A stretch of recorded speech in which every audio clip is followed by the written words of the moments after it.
Elles viennent réchauffer les cœurs des Parisiens en plein hiver. Les roses rouges, les stars de la Saint-Valentin. Ce fleuriste en a commandé 1 millier, il vient juste d'être livré. Voilà, tu peux les mettre de l'autre côté, Julien, s'il te plaît. Hop. Et voilà, les plus belles. Il faut maintenant préparer les roses, les mettre en bouquet avant l'arrivée des premiers clients. À la Saint-Valentin, on devrait vendre autour de 2500, 3000 roses. Ça va être le plus gros week-end de l'année, je pense. J'espère. Allez, hop. D'un rouge profond, ardent. La rose, c'est l'amour éternel, la passion, la volupté. Elle est indémodable pour le 14 février. Celle-ci, vous en voulez combien? Chaque année, plus de 2 millions de Français en achètent. Mais où sont cultivées ces roses? J'espère que c'est d'Europe. Ce serait pas en Asie? D'Afrique du Sud ou quelque chose comme ça. 85% de nos roses viennent en effet de l'étranger.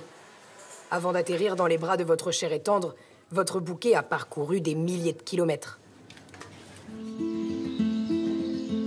Une grande partie des roses poussent ici, sur les hauts plateaux du Kenya, en Afrique. Le pays est le premier producteur au monde. Il compte des centaines de fermes géantes comme celle-ci. Pensez à bien faire toutes les allées aujourd'hui. Il nous faut beaucoup de roses rouges. La Saint-Valentin approche. Et vérifier qu'elles sont bien coupées. En 2007, Ivan Freeman s'est lancé dans le business des fleurs. Aujourd'hui, plus de 350 salariés travaillent dans sa ferme. Chaque jour, dans les serres, il faut sélectionner, couper et récolter les roses. C'est le travail de ces femmes. On cherche celles qui sont bien ouvertes, qui ont une grosse tête. Vous voyez celle-là? Les pétales sont déjà détachés. Ça veut dire qu'elle est prête. Ici, les roses sont chouchoutées toute l'année. Elles doivent être parfaites à la livraison. Et au total, la ferme produit plus de 85 variétés. Et le Kenya semble être l'endroit idéal pour cultiver des roses, car le pays est situé juste au niveau de l'équateur. Il n'y fait ni trop chaud, ni trop frais. Grâce à ce climat, les fleurs poussent toute l'année et la ferme d'Ivan tourne à plein régime.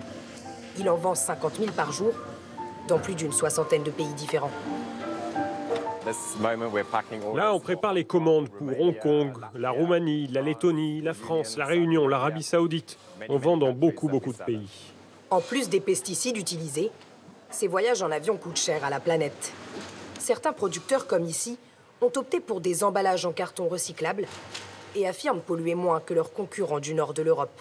En comparaison avec l'énergie qu'on aurait dû utiliser en Europe pour éclairer et chauffer artificiellement les serres, c'est toujours plus écologique de produire les roses ici. Et puis les avions qu'on utilise partent quoi qu'il arrive avec des passagers.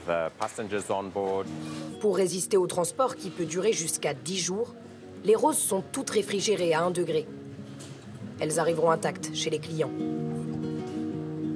Mais au Kenya, l'industrie des fleurs fait souvent des dégâts. En particulier autour du lac Naivasha, plus au sud. John Wanjai milite depuis des années pour que le gouvernement déplace les fermes, qui perturbent l'écosystème et les habitudes de nombreux animaux sauvages. Ici, on ne compte plus le nombre de serres installées au bord du lac pour puiser son eau. Vous pouvez voir les barrières et les serres juste là. Les hippopotames et les autres animaux n'ont plus assez d'espace pour brouter ou se reposer. Je connais la loi. Entre le lac et les fermes, il devrait y avoir 100 mètres. Là, il y a moins de 5 mètres.